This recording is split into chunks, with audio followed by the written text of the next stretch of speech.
retomar, quer dizer, não houve propriamente uma quebra, um intervalo, mas o tema vai-se deslocar um pouco para focar agora, em particular, o papel da A3ES e, portanto, o papel da acreditação. Eu já aqui ao longo do nosso dia, as questões sobre acreditação foram, de alguma forma, discutidas no debate, ou vieram sob a forma de algumas questões, de alguns comentários, e o papel da EFCT, o importante papel também das questões sobre o financiamento e, muito em particular, sobre as bolsas de doutoramento. E, portanto, nós temos duas pessoas com uma grande relevância nesta temática e que acho que nos podem dar um contributo muito interessante para pensar isto. João Ferreira do Amaral, eu também não vou alongar nas apresentações, porque são das pessoas especialmente conhecidas de todos nós, atualmente professor catedrático aposentado do ISEC e que de facto teve um papel no Conselho Científico das Ciências Sociais e Humanas da EFCT, portanto esta foi uma das razões que nos levou a fazer este convite, e José Luís Cardoso, atualmente investigador, coordenador e diretor, não é? Mais uma semana.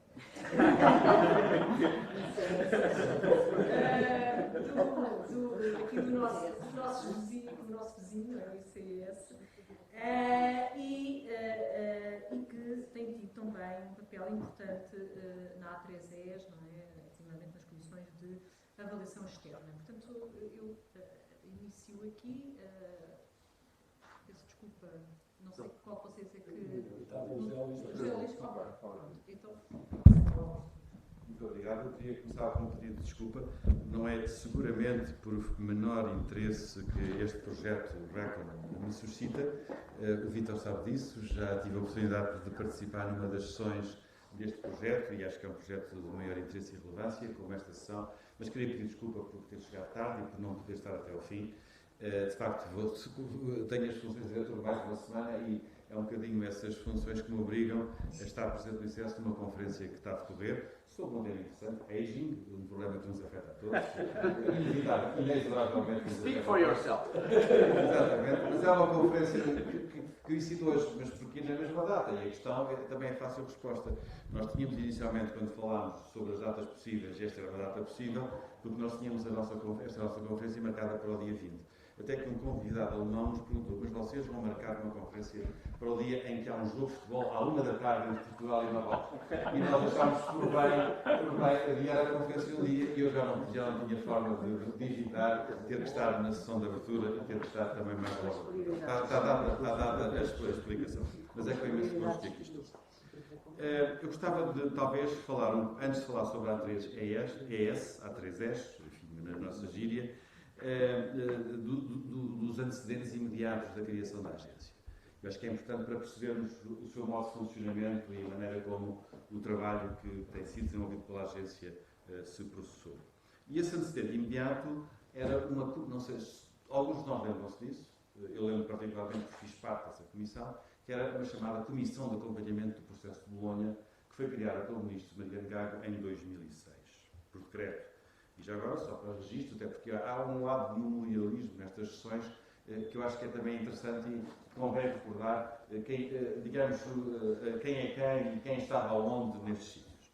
Esta comissão era constituída pelo Sebastião Feira Azevedo, que é, entretanto, o reitor da Universidade do Porto, pelo Alberto Amaral, que é, entretanto, diretor da agência A3ES, pelo Jorge Carvalhal, que representava o ensino superior privado, membro do Conselho de Administração da A3ES também, por um representante, Francisco, agora não me recordo do apelido, representante dos Politécnicos, que era do Instituto Politécnico de Leiria, o estudante, Bruno Carapinha, lembro bem dele, o representante da Associação dos Estudantes, e este vosso modesto servidor, que assim continua, modesto servidor, não tive lugar de reitor, nem de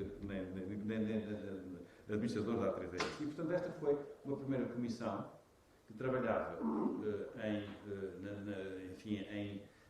procurando assessorar a Direção-Geral do Ensino Superior e que tinha como tarefa prioritária e praticamente exclusiva, de facto, acompanhar o processo de registro de adequação dos cursos, dos ciclos de estudos já existentes e daqueles que estavam a ser constituídos de novo, e que se iam adaptar às novas regras que a implementação do processo de Bolonha exigia. E que todos, não vale a pena dizer o que é, sabemos do que é que estamos a falar. Mas foi de facto isto que era feito para instituições de ensino superior privado e público, universitário e politécnico, e eu recordo-me, e tenho isso registado, que ao longo destes anos letivos 2006-2007, 2007-2008, houve cerca de 3.000 pedidos de registros de acreditação ou de prévia de cursos ou de criação de novos cursos em todo o país, em todas as áreas científicas, em todos os setores do ensino, e obviamente que o papel desta Comissão era procurar monitorizar e, utilizando aquilo que eram os argumentos que nós tínhamos na altura, que era o espírito de Bolonha, o que era o processo de Bolonha, tentar procurar enquadrar dentro desse espírito. E foi assim que nós nos fomos introduzidos, a pouco e pouco, numa linguagem nova, para alguns um dialeto de difícil pronúncia, mas é uma nova linguagem, o bolonhês, que entrou, em alguns casos, por convicção pura, noutros casos por obrigação, mas é que nós começamos a falar de learning outcomes, objetivos de aprendizagem, começamos a falar de competências e de competências formativas, digamos, quer as competências básicas, quer as competências, não se chamavam acessórias, mas nós hoje podemos considerar complementares ou não tão acessórias como isso. Se começa a falar dos ECTS e do cálculo dos ECTS e da maneira como eles devem ser calculados, se começa a falar dos suplementos ao diploma, da empregabilidade, e portanto há uma nova linguagem pedagógica, uma nova linguagem técnico-pedagógica, técnico-científica que envolve todas as nossas instituições em que nós estivemos envolvidos. Na altura estava no ISEG e também acompanhei de perto, porque exercia funções de Presidente do Conselho Científico, e também foi nessa altura que também nós no ISEG e todas as escolas de economia se adaptaram ao processo de Bolonha e fizeram aquilo que tinha que ser feito, que era adaptar os seus cursos ao 3+2, e portanto passaram as licenciaturas que eram, ou em alguns casos, no Porto já era de 4, mas tinha passado há pouco tempo de 5 para 4, mas era passar das licenciaturas de 4 para 3, criar os mestrados, com toda, não apenas, digamos, a passagem, o encurtamento do ciclo de licenciatura, mas era sobretudo a transformação dos cursos à luz daquilo que era considerado como os princípios, digamos, da execução, da boa execução do processo de Bolonha. E, portanto, foi também nessa altura que se começa a falar seriamente, de algo que se já estava a falar para o lado da investigação científica, e que foi a introdução dos mecanismos de avaliação das unidades de investigação de ciência e tecnologia, e, portanto, aí Mariano Gago e a FCT tiveram nessa fase anterior à 3ES e anterior ao processo de Bolonha um papel muito importante na criação de uma nova cultura de avaliação e de autoavaliação e de avaliação externa por peer reviews, especialmente contratados para esse efeito, de avaliação das unidades de investigação, e esta cultura da avaliação, da acreditação, da garantia de qualidade passou também, já fazia parte do nosso dia-a-dia, mas passou a fazer parte de uma forma que era padronizada, sistematizada, de acordo com os padrões que a própria Comissão de Acompanhamento do Processo de Bolonha, a própria Direção-Geral do Ensino Superior e a legislação que, entretanto, foi publicada sobre graus e diplomas, etc., foi criada. E, portanto, havia aqui uma nova dinâmica, digamos, de enquadramento jurídico, de enquadramento administrativo, de enquadramento também científico-pedagógico, e eu recordo-me bem de ter sido um prazer, à parte das tarefas mais chatas, obviamente, mas foi bom ter participado e ter percebido o que era na altura. Fizemos inquéritos em todo o país sobre a maneira como o processo estava a ser desenvolvido, implementado e executado, e foi uma experiência que essa da Comissão de Acompanhamento do Processo de Bolonha, que eu acho que foi particularmente rica, pelo menos do ponto de vista pessoal, foi seguramente. E a criação da A3ES decorre daqui. Portanto, a Comissão de Bolonha, no fundo, funcionou sensivelmente entre março de 2006, meados de 2006, até ao final do ano 2007, essencialmente, e no final de 2007 é criada a Agência de Avaliação do Ensino Superior, da Agência de Acreditação e de Avaliação do Ensino Superior, a A3ES, em novembro de 2007, tendo desde essa altura como seu presidente o Alberto Amaral.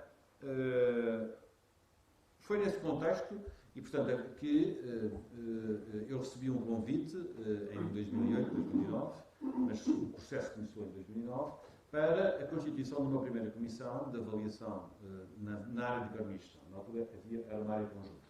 Já agora permitam-me também que eu aqui recorde os nomes das pessoas que estiveram nessas comissões para vocês perceberem quem é que no fundo fez este trabalho ao longo destes anos todos. Nessa primeira comissão, e havia aqui da parte da agência uma total, desculpem o tom mais ou menos memorialista com que eu estou aqui a referir isto, mas havia uma confiança total na comissão, no quem dirigia o painel, e portanto aquilo que me foi pedido era constituir-se um painel que pudesse, digamos, avaliar.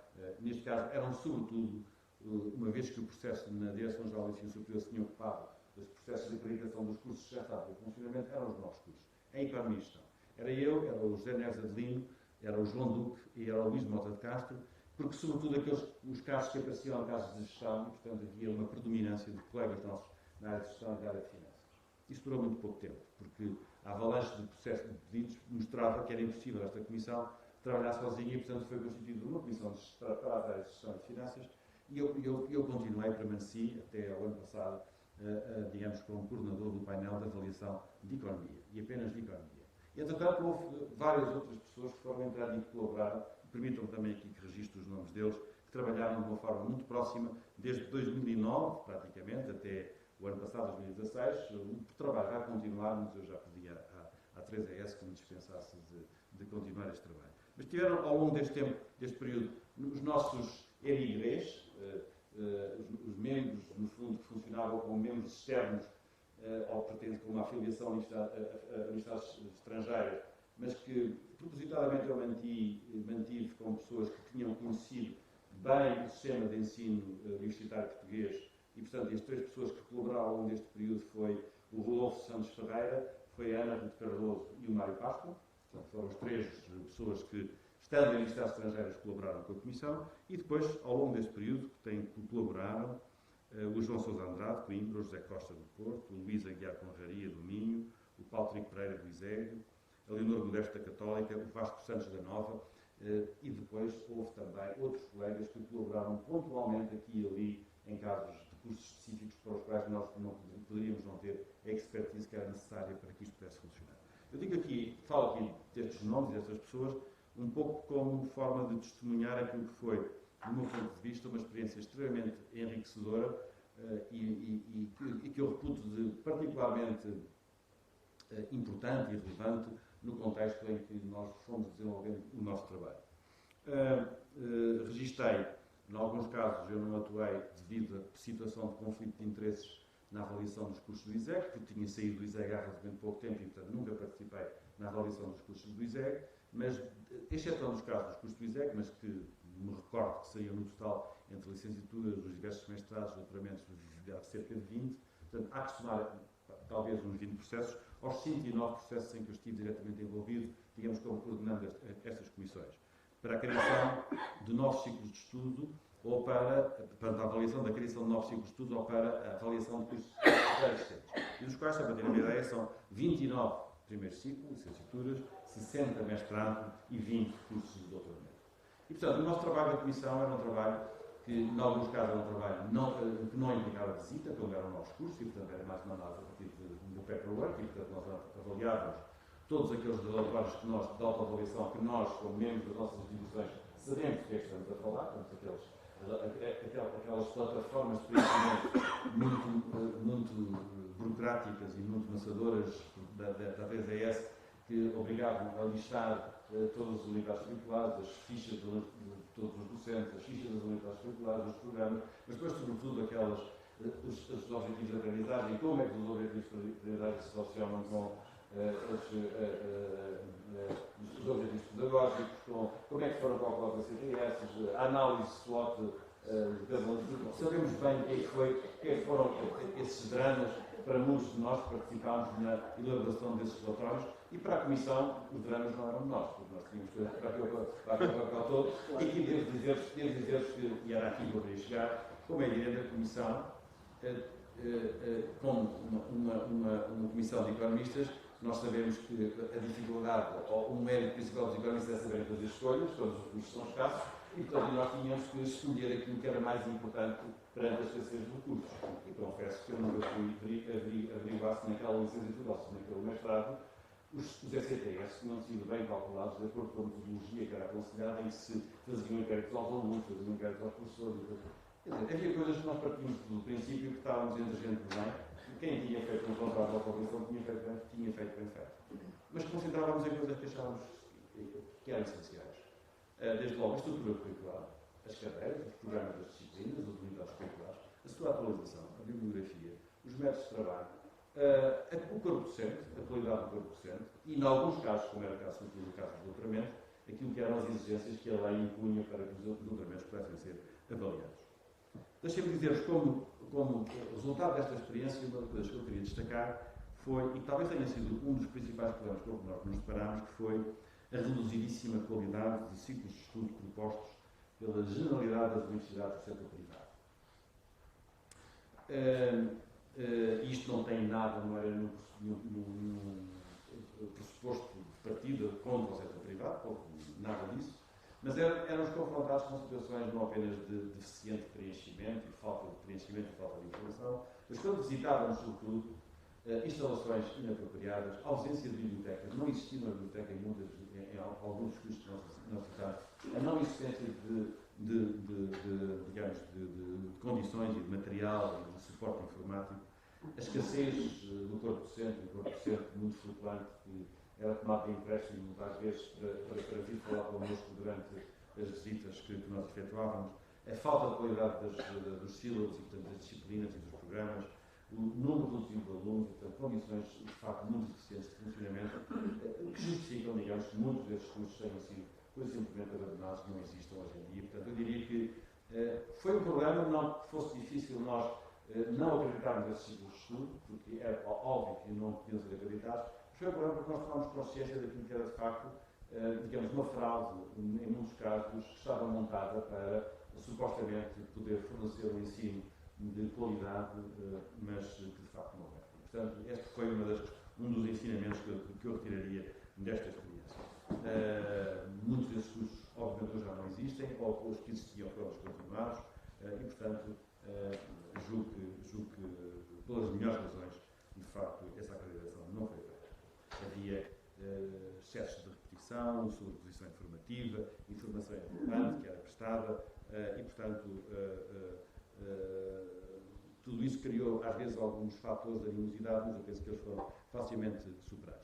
Esta parte burocrática é uma parte que nos maçava muito, e, sobretudo, ao percebermos aquilo que era o peso para, digamos, um elemento de fadiga institucional que o processo da ATDS implicava.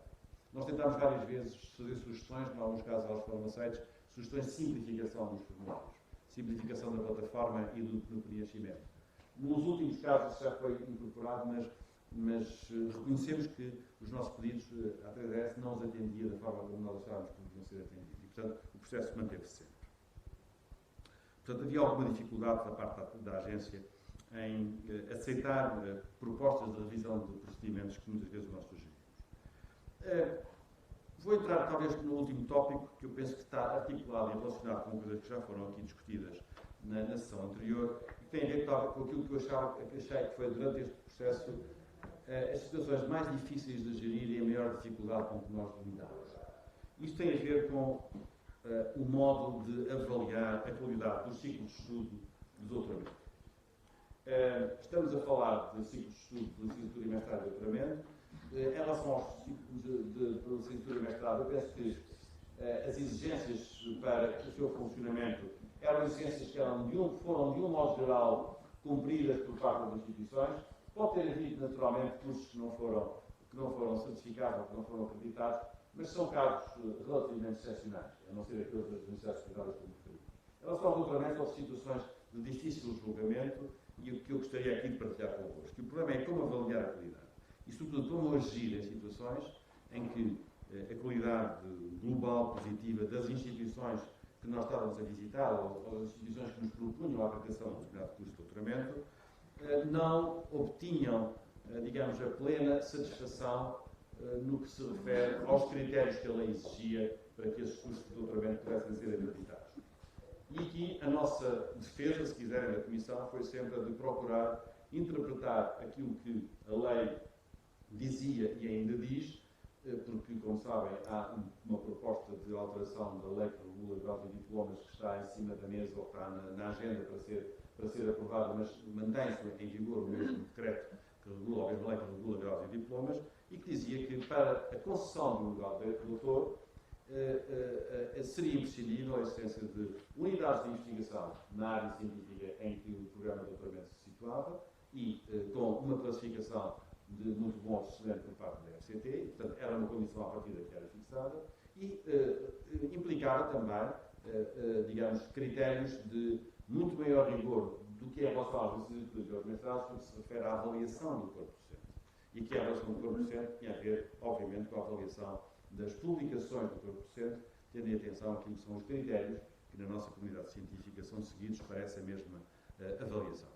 E aquilo que acontecia, o que aconteceu em algumas situações, não muitas, em algumas situações, é que, independentemente da qualidade da instituição, a qualidade do corpo docente, tal como ela poderia ser, digamos, percepcionada e avaliada à luz de um conjunto de outros critérios que não aqueles que a lei estabelecia, nos parecia que, de facto, havia, nestas matérias da existência de uma unidade de investigação e da existência de publicações referenciadas internacionalmente de acordo com os critérios que a comunidade científica, mal ou bem, se rege, do nosso ponto de vista, não estavam satisfeitos. E, portanto, a nossa argumentação, e eu chamo aqui a atenção para este aspecto, porque foi porventura, aquilo que, situações mais difíceis de resolver ou de arbitrar com que nós defrontámos, foi de não considerar que estariam reunidas as condições para essa mesma acreditação. O que leva à discussão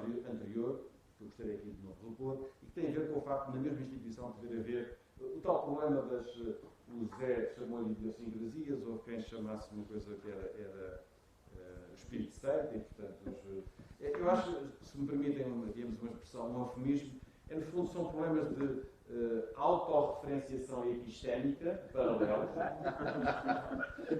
que tornam difícil que os caminhos paralelos se cruzem e convirjam. Nós tentámos várias vezes, eu reparo que não está aqui ninguém que me disse técnico, portanto não está aqui ninguém do Dinamamente, que não esteja... Está ali, a princípio da sessão, e é ligado, está fora do banho.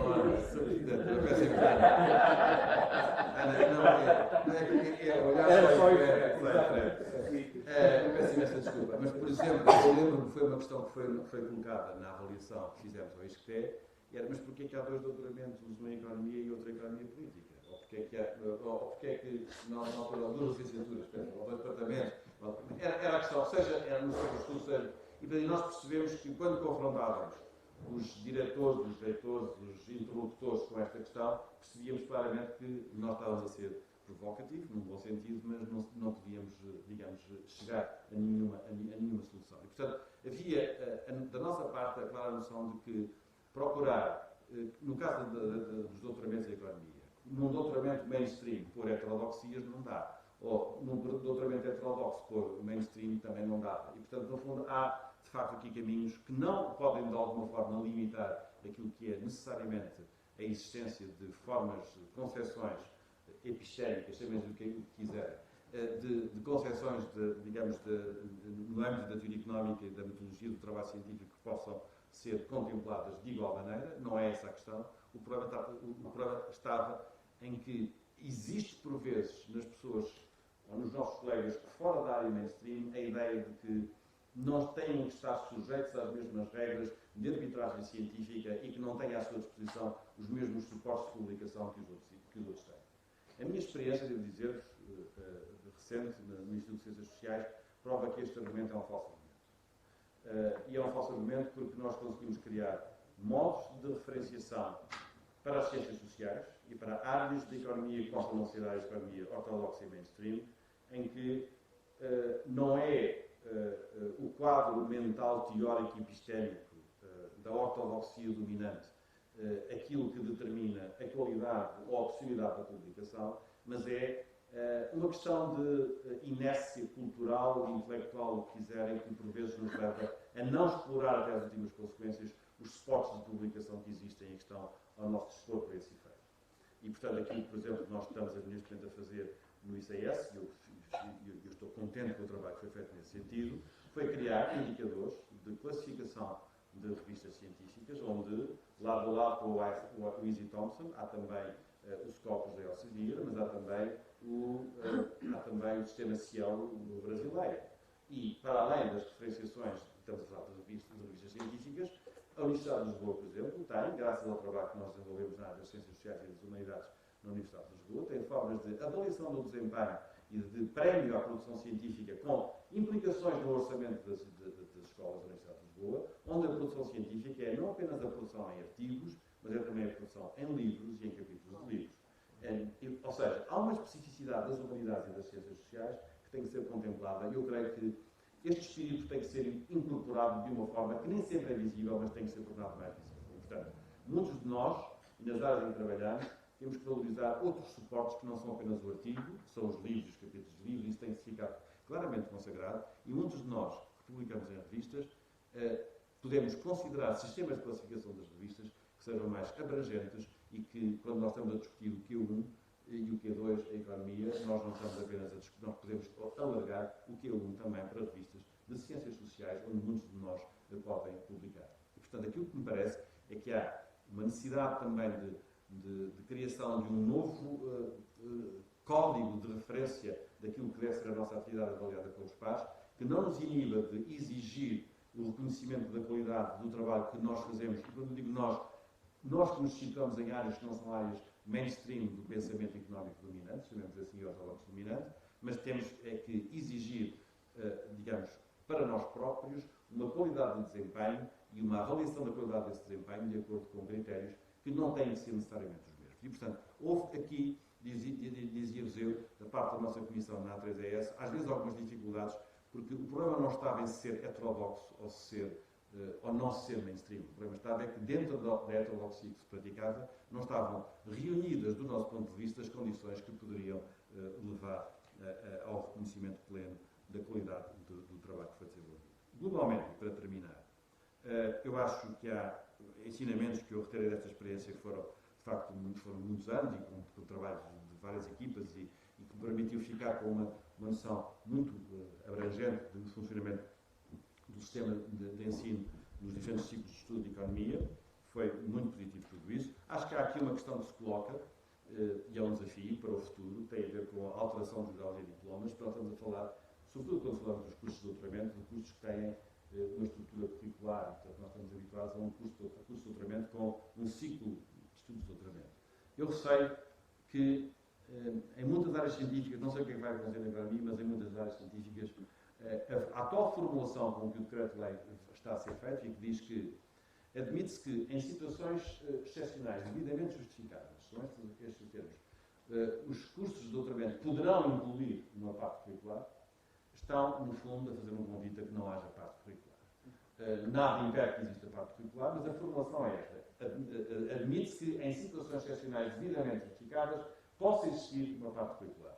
E, portanto, isto do meu ponto de vista, pode pôr em causa aquilo que foi, digamos, o trabalho que nós próprios fomos fazendo na A3ES. Nós, quando estávamos a trabalhar na A3ES para poder avaliar os números, o nosso ponto de partida era a parte curricular dos cursos de doutoramento e a maneira como nós estavam organizados. E, portanto, é evidente que o decreto-lei novo, que está em discussão, prevê, uma vez mais, a presença de unidades de investigação com a classificação no mínimo de muito bom, mas nós sabemos que os critérios de classificação das unidades podem ser alterados e, portanto, poderá haver também por esta via uma diminuição daquilo que é os níveis de qualidade que são exigidos e que eu acho que, de uma forma geral, admitindo erros de percurso que todos nós cometemos e admitindo que houve decisões que podem não ter sido as melhores, eu próprio admito, mas de uma forma geral eu penso que o trabalho, pelo menos que me foi dado fazer na A3ES, acho que foi absolutamente fundamental para nós podermos ter uma estrutura de ensino e um conjunto de ciclos de estudo que, pela parte pelo menos que nos toca, foram sujeitos a um crivo de avaliação, de análise, que eu reputo de rigorosa, criteriosa e que não é suscetível de impugnação. Muito obrigado. Eu vou ser mais breve porque o papel da FCT no tema que nós tratamos é, apesar de tudo, embora é importante, apesar de tudo, menos extenso do que da agência. Eu creio que, enfim, o que eu vou dizer é fruto não de qualquer análise científica, mas é fruto da experiência de muitos anos, quase 30, de pertença a júris, painéis, inclusivamente, como foi dito, o Conselho Científico das Ciências Sociais, e, portanto, embora já tenha saído há uns 6 anos, penso que aquilo que eu vou dizer não está desatualizado, pelo menos pode haver uma outra coisa que eu não tenha conhecimento, tenha surgido, mas penso que não estará desatualizado. Em primeiro lugar, uma consideração de índole geral. Eu creio que quando se fizer a história dos últimos 40 anos em Portugal, a história geral mesmo, não é preciso ser uma história económica ou uma história da educação ou da ciência apenas, a FCT vai ser considerada certamente uma das instituições mais importantes deste período. Todos nós temos muitas críticas em relação à FCT, nós sabemos como é burocrática, sabemos como as políticas são descontinuadas e muitas vezes não há consistência entre as políticas, etc. Mas, visto em perspectiva, de facto, o papel da FCT tem sido extraordinário no grande salto que a ciência em geral deu em Portugal. Começou essa pressão para que as políticas de ciência mudassem em Portugal, ou até se criassem, porque na realidade o que se não existiam verdadeiramente, que a pressão para essas políticas surge ainda nos finais dos anos 70, início dos anos 80, mas com a passagem do José Mariano Gago pela então Junta Nacional de Investigação Científica e Tecnológica, antecessora da FCT, que se dá de facto o primeiro grande salto, muito ajudado por, enfim, financiamentos resultantes da nossa adesão à então CEE, mas também resultado de uma visão que ele tinha e que foi perseguindo nos tempos que foi ministro a seguir, do que deveria ser a ciência em Portugal. E, de facto, nessa visão, o que se tratava fundamentalmente era de abrir a ciência em Portugal, isto é, de abrir a avaliação da ciência por pares peer reviews estrangeiros, de preferência, que se pusesse a investigação no centro da atividade das universidades e dos politécnicos também, e que esse esforço devia ser um esforço continuado e permanente de aumento de recursos destinados à ciência, porque estávamos muito abaixo daquilo que eram os indicadores normais, até para o nosso nível de desenvolvimento da época. Inclusivamente, nos anos 80, quando ele foi diretor, presidente da GNICT,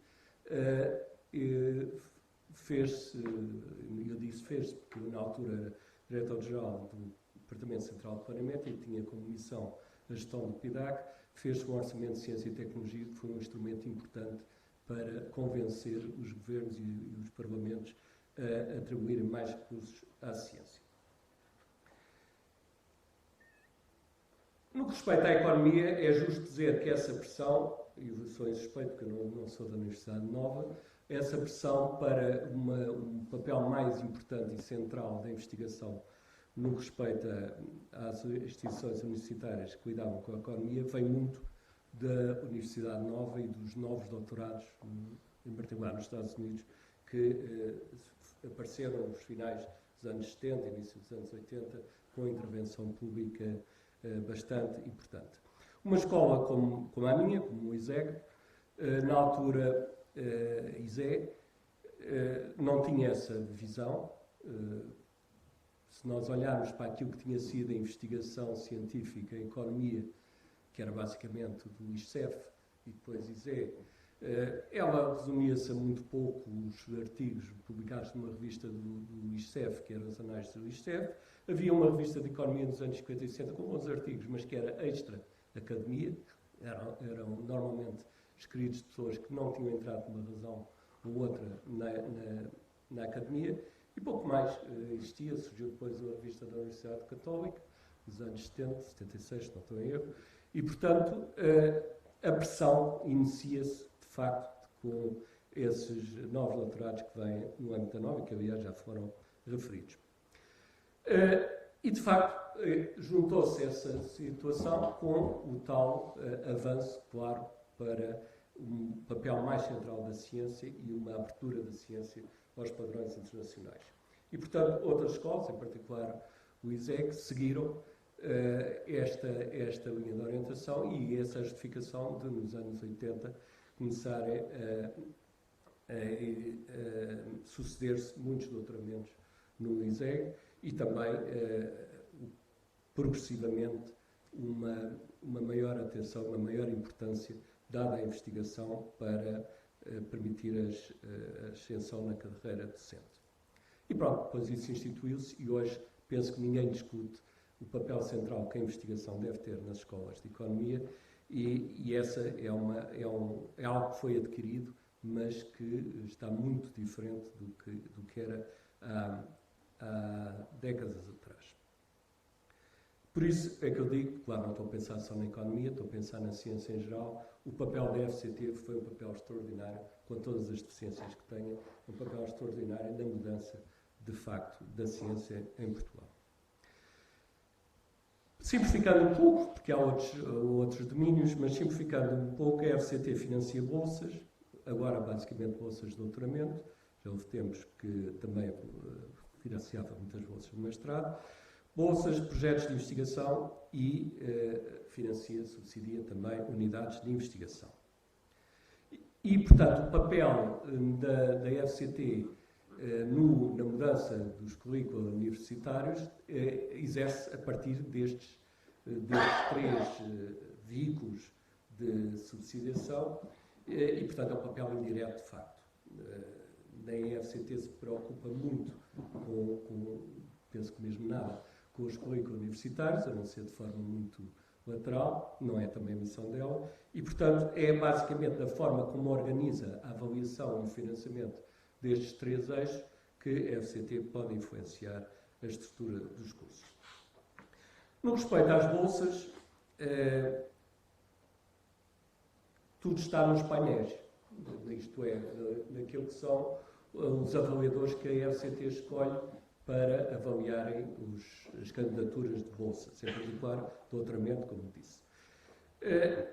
Eu não tenho muito ao longo do tempo, penso que ainda será assim, não tenho bem a certeza, mas a minha avaliação ao longo do tempo foi que os painéis eram mais escolhidos por equilíbrio entre escolas e entre regiões do país do que propriamente por outras considerações que pudesse haver, mais adeptos do mainstream, menos adeptos do mainstream, mais com formação quantitativa, menos formação quantitativa. Essas preocupações penso que não existiam, era mais uma tentativa de equilibrar, o que aliás faz algum sentido, não é? De equilibrar entre escolas e entre regiões.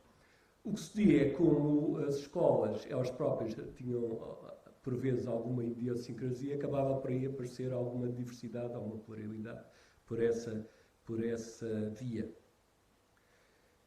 As avaliações, à medida que os programas de doutoramento se foram generalizando, passaram a ter menos como foco, embora continuassem a ter, em alguns casos, aquilo que o candidato se pretendia fazer, isto é, a qualidade do projeto que se pretendia desenvolver, e olhar mais para as condições de acolhimento e para a nota de licenciatura ou de mestrado do candidato. Portanto, num certo sentido, a avaliação de bolsas está decorrente daquilo que for a avaliação dos ratings dos programas das universidades, das escolas, dos programas de doutoramento.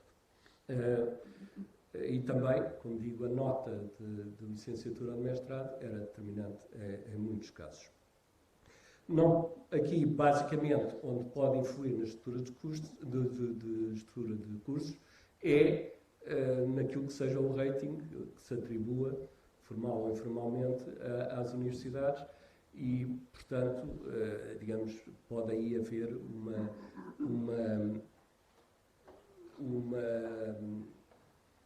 um resultado de seguir determinadas escolas consideradas as melhores e os respectivos programas de doutoramento. No respeito aos projetos de investigação, também aí é a questão dos painéis. A FCT não vai além de que encomendar um painel a avaliação do projeto da candidatura, depois, enfim, discute o financiamento, mas isso é outra questão. Em termos de painéis de projetos de investigação, do meu ponto de vista, é a área onde, apesar de tudo, me parece mais possível ter uma visão pluridisciplinar. Porque, principalmente naqueles doutoramentos que são feitos no âmbito do projeto de investigação, que tenha várias componentes, que não apenas a componente económica, mas tem outras componentes ligadas, mas de diferente ramo de científico, aí é possível haver vários trabalhos de doutoramento em áreas até científicas diferentes. E conheço alguns casos disso. A questão das áreas científicas, aliás, e isso decorre da minha experiência durante os vários anos que fui membro do painel de recursos, havia um painel de recursos em relação aos concursos das bolsas, que era constituído de 3 pessoas, uma para a área das ciências físicas e químicas, outra para a área das ciências da vida e outra para a área das ciências sociais, que nessa altura era eu. E eu que cheguei à conclusão é que a repartição para áreas científicas muitas vezes prejudica a avaliação. Havia uma quantidade de projetos que eram rejeitados porque, por hipótese, o painel de economia achava que era sociologia, o painel de sociologia achava que era economia, ou que achava que era psicologia, e, portanto, declinava a avaliar o projeto. E o nosso trabalho, muitas vezes, era justamente tentar que houvesse uma avaliação justa do ponto de vista do mérito de projetos, independentemente da gaveta onde esse projeto se inseria. Portanto, esse é um problema real e difícil, não é um problema fácil de resolver, porque normalmente os painéis são feitos por especialistas, como convém que sejam, e independentemente da visão que cada um tenha de ser mais ortodoxo, menos ortodoxo, o que é que seja que isso signifique do seu ramo científico, a verdade é que há sempre um enviesamento no sentido de ser o seu ramo científico. Portanto, esse é um aspecto importante que é válido basicamente nas bolsas e é também válido no terceiro aspecto que eu vou salientar, no terceiro eixo de intervenção, que é o das unidades de investigação. A avaliação dos centros de investigação, das unidades de investigação, também algumas vezes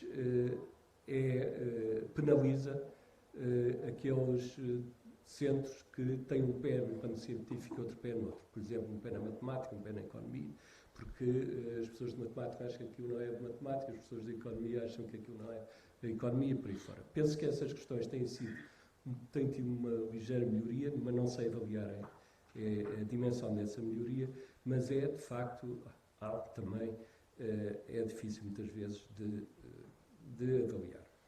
O grande problema que eu senti nessa altura, não como membro do painel, até porque o painel era formado por pessoas de fora do país, não como membro do painel de avaliação, mas como, na altura, presidente da unidade de investigação, RGIA, é que há pouca consistência nas políticas da FCT nesse aspecto. Por exemplo, foi o caso que eu senti mais, não foi a única unidade de investigação que sentiu isso. Um painel, uma determinada avaliação, faz um conjunto de recomendações. A unidade de investigação leva a sério essas recomendações e muda de acordo com as recomendações que foram feitas. O painel de avaliação seguinte critica por ter feito essas mudanças. Isso sucedeu. Portanto, o problema de consistência temporal da avaliação é muito importante, principalmente nas unidades de investigação, porque as unidades de investigação não podem estar ao sabor de indicações erradas. Quer dizer, se há uma indicação, a FCT tem de assumir que ela é para valer, se é uma indicação de painel, senão não faz sentido que encarregue o painel de fazer a avaliação, e nessa altura as unidades de investigação não podem ser penalizadas por isso, mesmo que o painel seguinte, que é diferente, já não concorde com algumas dessas mudanças.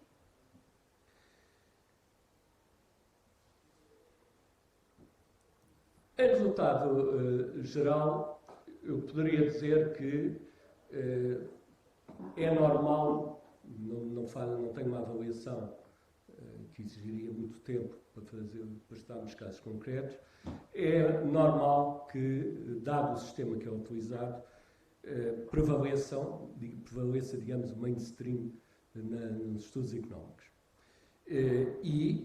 Dado que o critério, por exemplo, da execução de projetos é as publicações que se fazem, o compromisso de fazer publicações em revistas internacionais, é natural também que focalize, como já foi dito aqui várias vezes, na produção de artigos que possam ter interesse internacional, e isso arreda, tirando aqueles casos muito excepcionais de novas metodologias, arreda a grande maioria dos artigos que têm a ver com a economia portuguesa. Eu penso que a EACT não se devia aliar deste problema.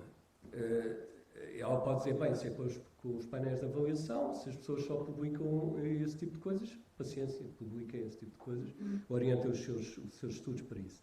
Mas eu penso que isso não é suficiente. A EACT tem como obrigação zelar pela investigação, evidentemente, não tem como obrigação para ela própria a dirigir os projetos que se fazem ou que se não fazem, mas deve dar condições, e pode ser várias as possibilidades, para que, em particular no domínio das ciências sociais, que é basicamente o problema se põe, que haja garantias que os estudos sobre a sociedade portuguesa, a economia portuguesa, seja o que for, não são penalizados em termos de publicações. E isso, de facto, nunca foi feito devidamente, e penso que é uma lacuna que não é lacuna nem dos painéis, nem sequer dos investigadores. Os painéis investigadores tomam como referência aquilo que é considerado publicações a nível internacional e não estão muito preocupados, nem têm que estar em saber se aquilo que se publica tem interesse para o país ou não, em termos gerais. É claro que o investigador tem que ter uma preocupação de que aquilo tem interesse. Agora, se é para o país ou não eles têm que se preocupar. Quem tem que se preocupar com isso é a entidade nacional que se superintende na área de investigação. E, portanto, como digo, pode haver várias formas de fazer essa discriminação positiva, porque verdadeiramente ela tem uma discriminação negativa. Para acabar, embora não seja provavelmente o meu tema, mas também gostaria de ter um bocadinho colherada na pluridisciplinaridade, na multidisciplinaridade. Na realidade, evidentemente que o problema se põe, como foi referido em muitos casos, a nível de várias fases na formação e também com intensidades diferentes, mas, e por exemplo, nas unidades de investigação põe-se certamente como um problema importante, mas convém recordar que mesmo qualquer manual introdutório de economia, seja microeconomia, principalmente microeconomia, mas também macroeconomia, já é pluridisciplinar. O que muitas vezes introduz é coisas de outras disciplinas que já não estão adequadas. Há muita psicologia do século XIX na microeconomia, por exemplo. Como há muita sociologia deficiente na macroeconomia. Eu, quando aprendi macroeconomia de crescimento, era dogma quase que, uma vez que os níveis de rendimento, num corte temporal, as famílias de maior rendimento têm maior taxa de poupança, era o dogma que, quando o país atingisse maiores níveis de rendimento, aumentaria a sua taxa de poupança. Ou seja, completo adoção além de uma falácia metodológica, de insuficiências do ponto de vista da sociologia. Porque se esquecia a estrutura familiar, se esquecia da localização das famílias, rurais, urbanas, por aí fora. Portanto, há muita pluridisciplinaridade que lá está, mas é desatualizada, porque se fosse com os novos resultados, por exemplo, do comportamento económico, que aparecessem nos manuais de microeconomia, se calhar não nos estávamos a queixar de falta de pluridisciplinaridade, isto sim é um manual pluridisciplinar. De facto, essas referências antigas que já tiveram o seu tempo nas outras disciplinas das ciências sociais, comparam-os muito aos insetos no âmbar fossilizado. Ficaram lá e ninguém os mexe mais. Só uma pequena nota, complemento o que o João acaba de dizer, sobretudo a questão da consciência temporal da decisão da DST. Estão a chamar a atenção, porque eu acho que em relação aos projetos, João, há hoje em dia algo completamente distinto do tempo em que o e de facto, hoje em dia os projetos da SCP são projetos da SCP que valem pontificos. E os resultados do último concurso que saíram estão fechados de ontem, apesar de terem sido anunciados há muito tempo, era uma sugestão que eu queria deixar. Valerá a pena tentar perceber o que são os projetos aprovados na área da economia. Porque os critérios de avaliação dos projetos passam a ser o impacto, em termos de peso muito grande, e dentro desse impacto, digamos, a adequação às estratégias de especialização inteligente, às RIS3, e, portanto, tudo aquilo que às vezes nós dizemos sobre a importância de realizar tudo isso, se calhar passa a ser de novo incorporado na avaliação dos projetos. Mas eu penso que o principal problema desse projeto é estar com um problema de inconsistência temporal em muitos dos programas que eles desenvolvem. O outro, que já agora se associa à questão da presidência que me esqueci de referir, mas ainda bem que o João também não referiu, que é o problema dos programas de doutoramento FCT. Eu creio que não há nenhum programa de doutoramento FCT em economia, mas o programa de doutoramento FCT foi uma decisão da anterior gestão da FCT que não foi continuada. E, portanto, isto cria aqui expectativas em relação ao desenvolvimento de programas doutorais que deixaram de existir quando há mudanças. A nova tinha. Exato. E, portanto, houve essa Os critérios de responsabilidade.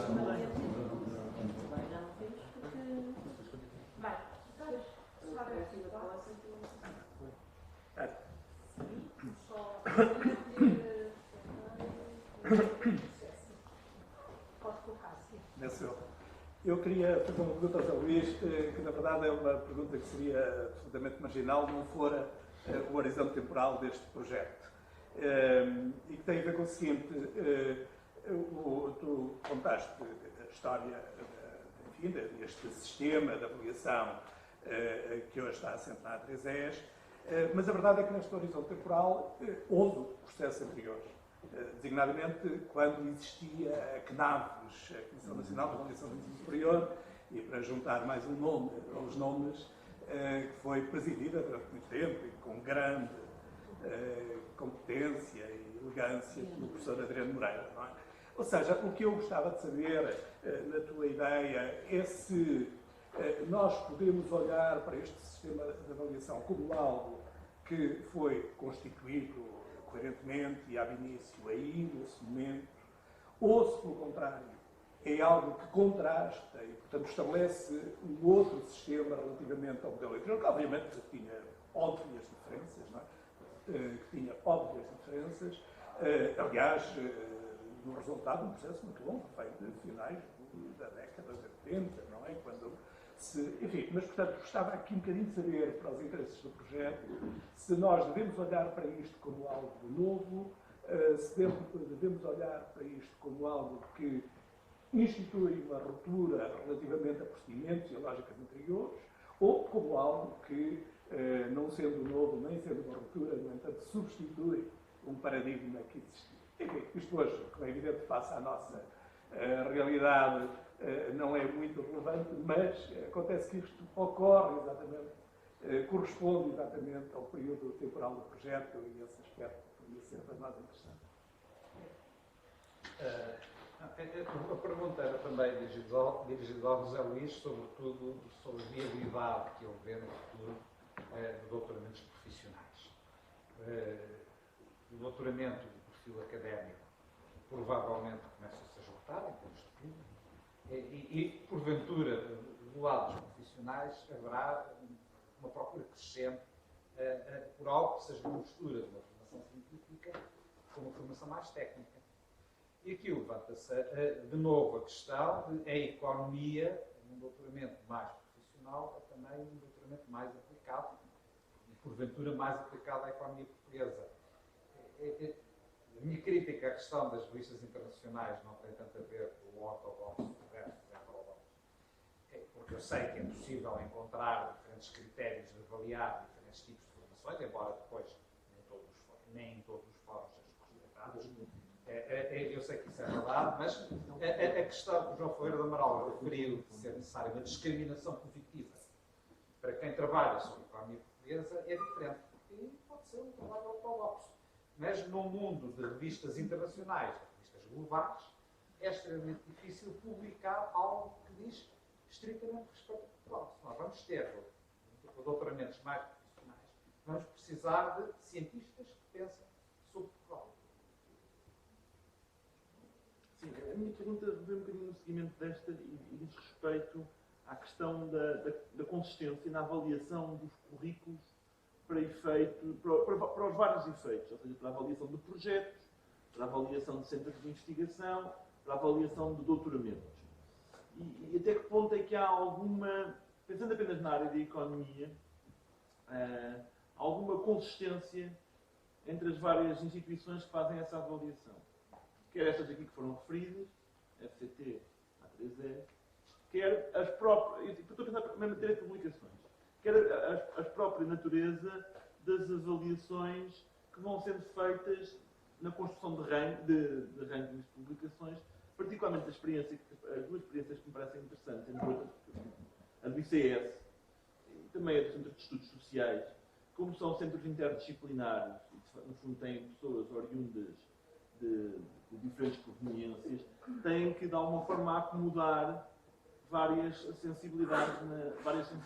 E, portanto, estão particularmente bem apetrechados para instituir normas de avaliação que, de alguma forma, são sensíveis a esta necessidade de construir rankings, indicações de que são boas publicações, que estão um bocadinho, que são mais, digamos, têm mais abertura do que aquelas convenções que muitas vezes existem dentro da ciência económica. E até que ponto é que isso já se reflete na avaliação? Eu dou um exemplo. O mesmo currículo, num projeto apresentado em economia, pode ser considerado medíocre num painel de economia e muito bom, excelente, num painel de psicologia. Estamos a falar do mesmo currículo, com as mesmas publicações internacionais, com os mesmos livros, tudo a mesma coisa. O projeto foi apresentado num ano, num sítio, e no outro ano, o mesmo projeto, num caso foi chumbado, no outro foi aprovado, em partes foi chumbado ou aprovado, em função do exato currículo do mesmo investigador. E, portanto, eu creio que é muito importante este trabalho que tem vindo a ser feito pelos centros de investigação, não é? No âmbito... Agora, a minha dúvida é dúvida por desconhecimento mesmo. Até que ponto é que isto tem vindo vai permear as várias instâncias de avaliação. Para o professor João Ferreira Manuel, a questão do papel da FCT, há aqui uma coisa muito interessante, não é? Nós falamos muito de viragem liberal na economia portuguesa, de abertura, mas, como sempre, os processos de modernização são conduzidos pelo Estado português. Ou seja, o que nós observamos aqui é a modernização da ciência em Portugal foi conduzida, obviamente, a partir da experiência internacional, mas foi conduzida pela FCT, por um lado, e por outro lado foi conduzida pelas universidades públicas. Isto é interessante, a um certo ponto de vista. E um bocadinho paradoxal. E obriga-nos também, isto joga com as questões, provavelmente meio idiosincrático, em termos de comparação internacional, mas para ser pensado exige recurso. Eu não concordo, eu volto ao ponto. Eu acho que, e concordo com o que foi dito, acho que existe suficiente pluralidade nas revistas científicas na área da economia política, na economia internacional, na economia do desenvolvimento, para a construção de currículos que possam ser bem avaliados. A questão é muitas vezes a falta de sensibilidade dos painéis e, sobretudo, isto é uma provocação, até que ponto é que não há uma duplicidade de critério. Ou seja, é uma provocação só para... Ou seja, até que ponto é que se olha para os currículos, cá está com esta abrangência. E eu diria que muitas vezes isso não se faz, e eu acho que esta abertura para o leque mais diversificado de publicações em artigos científicos internacionais, para os livros, para os capítulos do livro, permite, desde que há várias instituições de avaliação sejam sensíveis a isso, criar aqui um level playing field mais equilibrado do que aquilo que tem talvez existido. Vou ser muito rápido. Só queria fazer uma breve precisão. Quando eu há pouco de manhã me referi às questões da acreditação, estava a pensar nas questões da acreditação internacional, por agências internacionais, designadamente pela AACSB, que acompanhei diretamente no ISEG e não propriamente não concretizei isso, mas adiante. Eu acho que relativamente à FCT, e quando se teve a responsabilidade de pertencer à direção de centros de investigação, se sente sobretudo a descontinuidade dos critérios temporal e entre painéis. Eu lembro-me perfeitamente que no caso concreto em que se estava, havia colegas de economia que submetiam frequentemente projetos em ciências sociais, como se a economia não fosse uma ciência social, isso também foi sempre uma grande questão, mas tudo bem. E, portanto, havia uma migração entre painéis quando se sabia qual era a composição dos painéis. Isso eu penso que, não estou a pedir ao João Ferreira do Amaral que confirme isto, eu sei que existia e pronto, quando se tem alguma responsabilidade em centros de investigação, isso acontece. Portanto, os critérios não são consistentes, interpainéis também, parece. Os critérios de avaliação da qualidade e da excelência, não tanto da pertinência dos conteúdos, que porventura será mais muito. Um outro aspecto, que não posso deixar de referir, e que, embora já esteja há 4 anos aposentada, mas ainda me lembro muito bem dos problemas de gestão, são os problemas das descontinuidades de financiamento e do enviesamento das políticas práticas. Financiamento da FCT. A certa altura, nos sócios, tinha-se a consciência de que cada investigador tinha que avançar com os seus meios de produção e com os seus meios de financiamento, não é? Em relação ao próprio processo de produção, sendo que, eventualmente, mais tarde, se os critérios de elegibilidade das rubricas se mantivessem, mais tarde viria a ser reembolsado e o centro viria a ser reembolsado dessas despesas. E, como tal, muitas linhas de investigação sofreram descontinuidades, ou algumas delas sofreram descontinuidades significativas. Penso que é um aspecto que talvez não seja esquecendo, uma vez que tem a ver com a sustentabilidade da investigação. Eu era insistir de novo nesta questão do CNAPS. Penso que é de facto muito importante, não se calhar talvez pelo CNAPS enquanto tal, mas depois a dimensão económica, que era o nosso saudoso confrade Simões Lopes, e... Não, desculpe, eu sei, não me contradiga sempre, senão obriga-me aquilo que também a contradiga. Não, é que eu penso que é importante porque ele tinha renitência em classificar. E, portanto, havia aquela ideia, bom, nós não fazemos, sim senhor, são todos bons, mais ou menos. Isso demorou imenso tempo.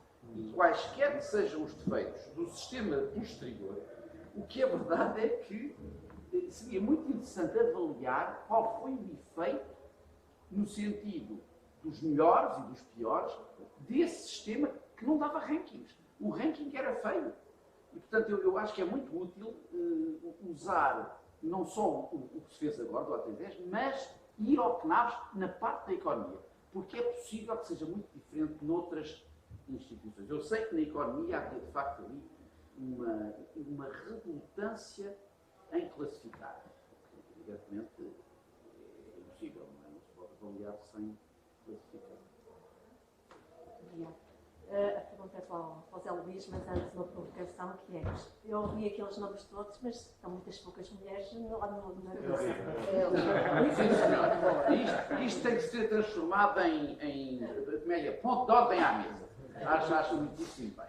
Segunda, a questão mais substancial tem a ver com quando a agência, portanto, e a Comissão de Economia avaliou os vários cursos e obviamente ouviu os vários intervenientes, incluindo os estudantes. Eu gostaria de saber, na percepção do José Luís, quais eram, eventualmente, as críticas ou os desconfortos ou as maiores fragilidades que os estudantes apontavam ao ensino da economia. Se tem essa percepção, que eu gostaria de facto, perceber também, porque nós, enquanto docentes, enquanto investigadores, temos a nossa perspectiva, mas, obviamente, é muito mais enriquecedora também para o futuro nós percebermos exatamente o que é que os estudantes estavam a pensar enquanto avaliadores, enquanto a sua postura face a essa acreditação. eu não tenho a certeza da relevância da minha pergunta, mas eu pessoalmente gostaria de ter resposta. Uma vez que o período de abrangência deste trabalho vem desde 1980, não é? Portanto, eu pergunto se nos primeiros anos desse período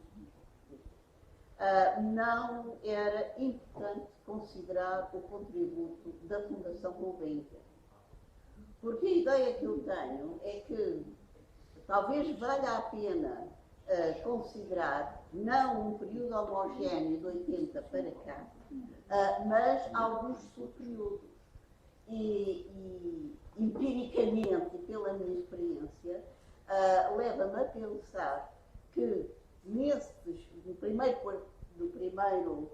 na primeira metade, pelo menos, dos anos 80, a Fundação Gulbenkian teve um papel importante na promoção da investigação, designadamente no âmbito das ciências sociais.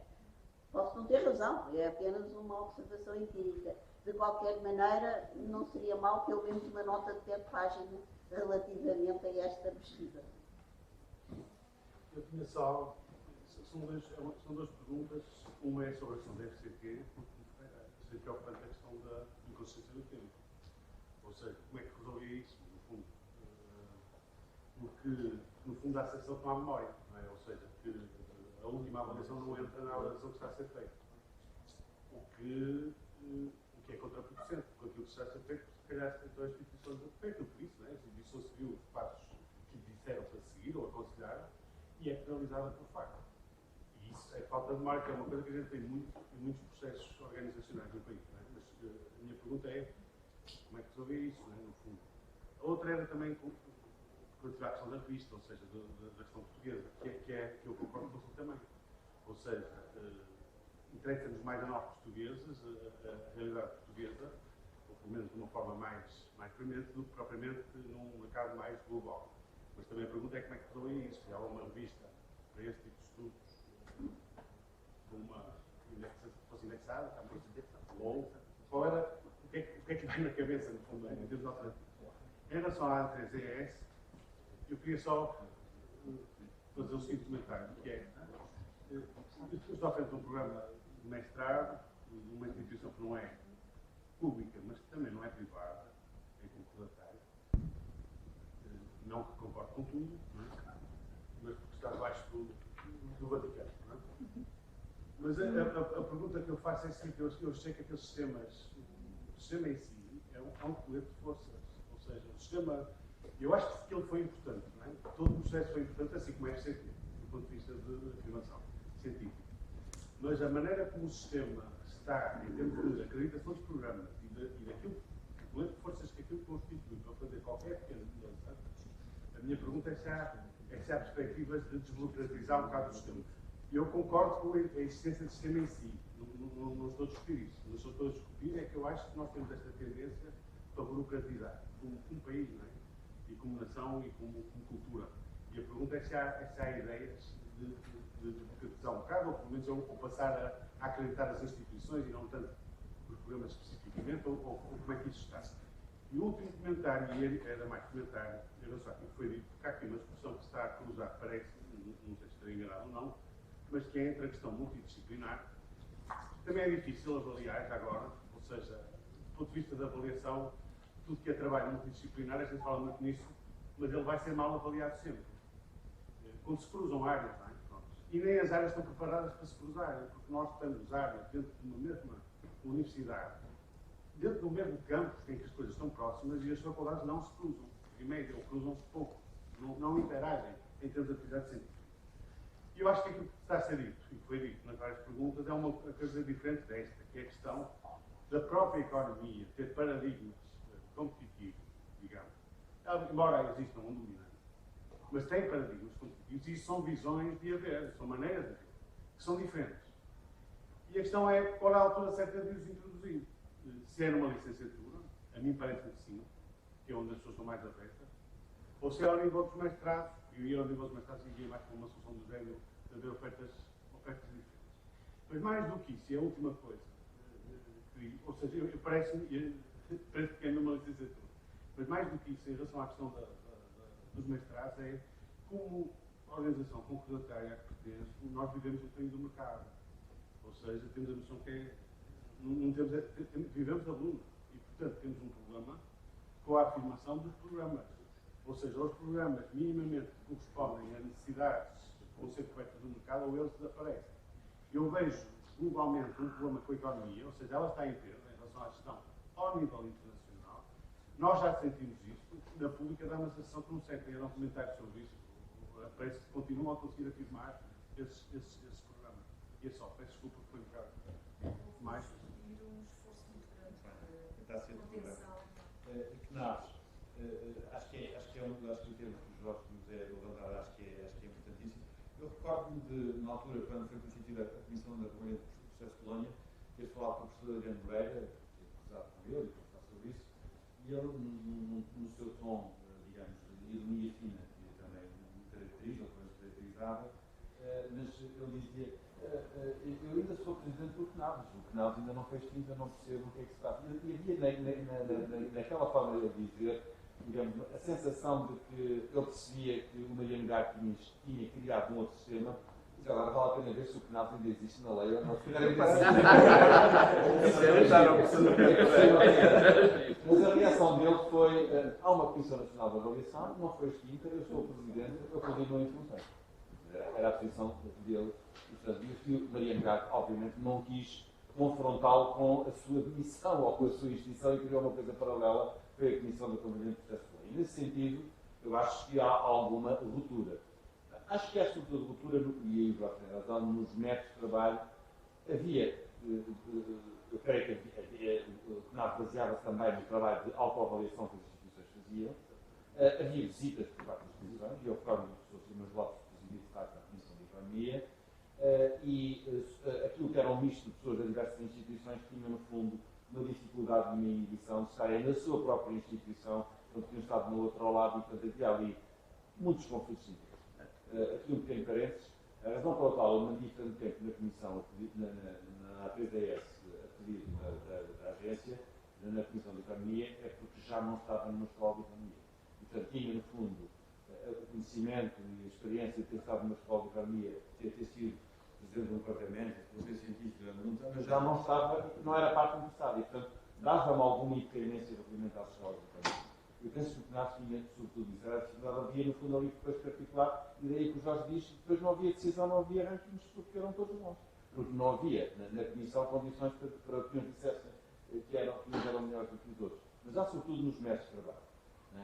Na autoavaliação, digamos, estabilizada de acordo com um conjunto com procedimentos e formulários que na altura do CNAVES não existia. Mas, sinceramente, não tenho mais conhecimento sobre a forma como funciona. A questão que o Pedro coloca sobre o doutoramento profissionais, ou mais do que profissionais, há a questão de profissionais e os doutoramentos em ambiente da empresa para nas áreas de economia e gestão. Nós nunca apoiámos esse doutoramento. Mas aquilo que tem sido dito publicamente pelo atual Ministro da Ciência sobre a matéria, e aquilo que nós vemos anunciado em alguns programas de financiamento específicos para esta área, eu não tenho dúvida que esta é uma área em que o Ministério quer apostar mais e por considerar que um dos elementos fundamentais, que é a ligação entre a investigação e a inovação e os sistemas de inovação, pode mais facilmente ser completado por essa via. E, portanto, os doutoramentos em ambiente de empresa são seguramente uma das apostas que este Ministério tem tido, até porque é uma forma de poder financiar programas de formação através de programas comunitários que no outro via não vai conseguir. Em relação aos profissionais, pode ser que tem um problema sério, que é o problema dos politécnicos, que é o problema, no fundo, do grau de doutoração atribuído pelos politécnicos, que é outra das matérias que está em cima da mesa. Do meu ponto de vista, eu acho que é uma pena que tenha sido colocado na gaveta o relatório que a OCDE produziu sobre a avaliação do sistema de ensino superior em Portugal, foi feito em fevereiro deste ano e que não foi discutido publicamente. E, na altura, a única referência que foi feita pelo Ministro foi a possibilidade dos doutoramentos pelos politécnicos. Se recordarem, forem às notícias de fevereiro dos jornais, a OCDE é prova de doutoramentos pelos politécnicos. Leiam com atenção o que lá está dito. O que é dito é que, em determinadas condições, em determinadas áreas, desde que esteja devidamente tal, admite-se a possibilidade de poder haver. E, portanto, isto foi transformado numa vitória da política de banalizar os doutoramentos, criando doutoramentos politécnicos. Eu acho que seria péssimo se isso viesse a acontecer. Mas o relatório da OCDE é muito mais rico em apreciação crítica sobre a ausência de política global do Ministério da Ciência e, em particular, em relação à FCT. E volto aqui a muitas das questões, sendo as questões que o João colocou sobre a consistência dos sistemas de avaliação. De facto, os sistemas de avaliação podem ter, digamos, consistências diferentes em função do contexto, da forma, digamos, dos objetivos que se querem atingir. Se nós olharmos, por exemplo, para o European Research Council, a maneira como o European Research Council avalia uma starting grant não tem a ver com o CV, tem a ver com a ideia do projeto. E, de facto, nós chegamos à conclusão que há muitas starting grants que estão no terreno, aqui em Portugal, não pela qualidade do currículo, mas pela qualidade da ideia. E, portanto, está a premiar a inovação. Algo que não foi investigado e sequer investigado. Já não é assim em relação às outras grandes, como é evidente. No nosso caso, aquilo que eu acho que tem prejudicado é um excesso de retórica e tudo se pretende alterar sem na prática alterar. Se nós formos analisar a legislação portuguesa produzida pelo atual Ministério, nos preâmbulos a Declaração de São Francisco. Em todos os preâmbulos das leis, a famigerada Declaração de São Francisco, que diz que a avaliação deve ser feita através de métricas, de bibliométricas, de análise qualitativa, mas deve ser feita em base na qualidade. É evidente que ninguém questiona isto. Quando nós estamos a avaliar num júri para um concurso de professor catedrático, ou professor associado, ou quer que seja, os currículos dos candidatos, não há outra forma de avaliar isso, se não seja a qualidade do trabalho que foi produzido, independentemente das métricas, e nós sabemos por experiência que, de facto, as métricas contam às vezes pouco. Agora, quando se está a avaliar, vamos imaginar, uma unidade de investigação ao longo de 5 anos e a sua produção científica, eu admirarei a pessoa que for avaliador e que vai ler as centenas ou milhares de papers produzidos por uma unidade de investigação do técnico ou do INM ao longo deste período. É impossível. E, portanto, é impossível ver a qualidade, os avaliadores verem a qualidade a partir de uma avaliação da qualidade intrínseca dos artigos, dos papers. Obviamente que há bibliométricas ou métricas que são relevantes e têm a ver com as plataformas onde foram publicadas. Portanto, eu aceito, João, que há esta inconsistência dos sistemas de avaliação é inevitável conforme o âmbito em que a avaliação vai ser feita. Agora, eu acho que convém não exagerar nas mudanças de retórica quando elas depois são, de alguma forma, inconsequentes. A avaliação das unidades de investigação, que o João também se referiu, está neste momento a decorrer um processo de avaliação que terminou em dezembro e nós não sabemos ainda sequer quando é que vamos ser visitados as unidades de investigação. Isto é absolutamente inadmissível. Passa um ano de um sistema de avaliação sem saber o que é que vai acontecer. Sobretudo quando se pensa que este sistema de avaliação foi criado para repor a ordem da anterior avaliação cujos resultados de algumas unidades não gostaram. Quer dizer, portanto, esta total inconsistência na política científica, eu acho que contribui para alguma descredibilidade do funcionamento da FCT atualmente e que o relatório da OCDE acerta-nos completamente. Veja o relatório de fevereiro, que é de facto a FCT está transformada num braço do Ministério da Ciência, não funcionar como uma agência independente e autónoma para o desenvolvimento da política científica e com uma estratégia e com um programa perfeitamente definido. Portanto, a Margarida referia evidentemente nas próprias políticas de financiamento da FCT, porque de facto nada disto está clarificado, o que é que se pretende. Portanto, eu penso que infelizmente, nós estamos a sofrer muito estas consequências. Agora, me toca ser rápido. A questão da 3DS, a sua pergunta e a percepção dos estudantes. Era muito interessante nas visitas que fizemos às instituições, havia sempre um momento de conversa com os estudantes. E normalmente, aquilo que nós procurávamos fazer, que toda a gente sabe, que os estudantes, olha, vocês vão para linhas de Malvolta, da 3DS, conversar connosco, vocês vejam lá o que é que se diz. Não era propriamente monitorizar os estudantes para dizerem as coisas bonitas, mas queria que os estudantes mantivessem, digamos, o espírito de corpo, a camisola e as calções na instituição e faziam-no sempre. E, portanto, nós conseguíamos, nas conversas com os estudantes e nas reuniões, perceber por via indireta, no fundo, quando falávamos sobre, no caso dos doutoramentos, como é que era o processo das orientações, os seminários de acompanhamento dos orientadores ou com outras pessoas que tinham, como é que era a monitorização da tese, ou no caso dos mestrados, ou a qualidade dos programas, fazendo perguntas concretas, nós conseguimos obter, digamos, o feedback positivo ou negativo dos alunos. Na maior parte dos casos, quer dizer que era mais positivo do que negativo, mas quando havia circunstâncias negativas, eles eram perfeitamente a dizer. Por exemplo, as questões da ausência de condições materiais, de más instalações, eram muito sensíveis contra isso, o mau funcionamento da sala de aula, a falta de computadores, a ausência de bibliotecas, de revistas, de acesso ao GSOR, ao acesso à Bion, ou o que quer que seja, portanto, os alunos eram sempre os primeiros a mostrar, de facto, uma clara percepção daquilo que funcionava e daquilo que não funcionava. Por vezes não espontaneamente, mas obviamente o trabalho da comissão era esse. Nós tínhamos 2 dias de visita, e ao longo desse dia podíamos conversar com toda a gente e procurávamos recolher a informação. A sua questão do poder de respostas tem toda a razão. E aquilo que eu tentei dizer é que nós, quando eu digo, as comissões são completamente autónomas e independentes. Nós fazemos um relatório que tivemos a administração da A3S e a A3S faz o que entende.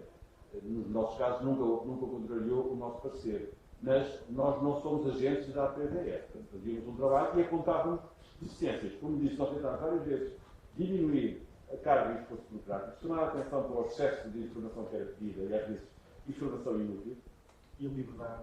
Exatamente. Portanto, tentámos, mas isso não foi possível. Globalmente, insisto, acho que vamos ir muito longe disso, acho que a A3S tem muitos defeitos, mas globalmente eu penso que a resposta, sobretudo, aquilo que foi uma certa racionalização do sistema de oferta educativa de ciclos de estudo, eu acho que a A3S cumpriu bem o seu papel. Particularmente, como digo, no caso da eliminação de cursos e de ciclos de estudo, cuja qualidade era manifestamente insuficiente, e eu acho que a A3S teve um papel muito importante. E teve um papel também importante, em muitos casos, numa tomada de consciência da necessidade de introduzir, de facto, mudanças e reformas que levassem as instituições a cumprir melhor o seu objetivo. Muito rapidamente, vou só responder às questões que foram postas no final. Em relação à forma de garantir alguma consistência temporal, eu penso que isso pode garantir através das recomendações que a FCT faça ao painel, a cada painel, em função daquilo que foram as recomendações do painel anterior. Nomeadamente, pode dizer, devem ser consideradas positivas as alterações que foram feitas no seguimento das recomendações, mesmo que o painel atual tenha uma visão diferente. Mas a questão aí põe-se, mas essa é uma questão muito difícil, num país pequeno e que não pode pagar bem, é a qualidade dos painéis. E aí há muita dúvida sobre a qualidade, em muitas áreas científicas, da qualidade dos painéis que são convocados. Mas realmente a FCT não tem muitos recursos e, portanto, os grandes nomes dificilmente virão, a não ser qualquer conhecimento pessoal, e às vezes cedo, que tenham. E, portanto, os painéis têm de estar abertos a esta questão, isto é, e deve ser dada essa instrução desde o início. Há uma coisa que falha normalmente em Portugal e falha também na FCT, que é a avaliação da avaliação. Isto é, faz um processo de avaliação e depois não se faz o que correu bem, correu mal. No caso do anterior, houve grandes críticas, enfim, mas não foi uma avaliação efetiva daquilo que tinha sucedido. Apesar de ter sido criada uma comissão de propósito para isso mesmo. Exato, mas é sempre criado. Mas isso podia-se fazer muito facilmente com a própria FCT, convocando um conjunto de pessoas e vendo o que é que correu bem, o que é que correu mal, pessoas representantes dos organismos, dos unidades de investigação. Em relação à discriminação positiva, pode haver várias formas, desde a criação de uma revista patrocinada pela FCT, mas com avaliação independente de artigos sobre a economia portuguesa, que é uma forma mais ligeira, até uma forma mais avançada, que a FCT é muito remitente, e eu acho com razão, mas que, em último caso, poderia ser utilizada, que é abrir concursos específicos para determinados assuntos, ou um programa mobilizador para determinados assuntos da economia portuguesa. Normalmente, os estudos sobre a economia portuguesa fazem-se a nível das consultoras, hoje em dia, e não a nível científico. Há alguns trabalhos muito valiosos e que alguma investigação até são capazes de usar, mas não é efetivamente a mesma coisa. De facto, a questão aqui é que se os americanos, se os economistas americanos, os académicos, deixarem de fazer investigação sobre a economia americana, não há problema nenhum, porque haverá milhões de economistas de fora que farão. Se os portugueses não fizerem estudos sobre a economia portuguesa, ninguém mais fará. E essa é a assimetria que existe nesta coisa e que justifica a discriminação positiva. Quanto à questão de saber qual o nível da multidisciplinaridade ou pluridisciplinaridade, eu, do meu ponto de vista, com 3 anos de licenciatura é muito difícil, de facto. isso já foi discutido aqui, garantir essa pluridisciplinaridade. Agora, pode-se pelo menos criar pontos de pluridisciplinaridade. E, por exemplo, fazer o exercício de ver nos manuais, como eu dizia há pouco, aquilo que é verdadeiramente economia, aquilo que se tem de recorrer a outras ciências, pode ser interessante para ver as pontes que se podem criar, mesmo a nível introdutório de disciplinas de economia. Nós estamos atrasados, 15 minutos atrasados. Vamos fazer agora aqui um pequeno intervalo, às 5. Não podem abreviar, eu vou ter que sair, é o que digo isto.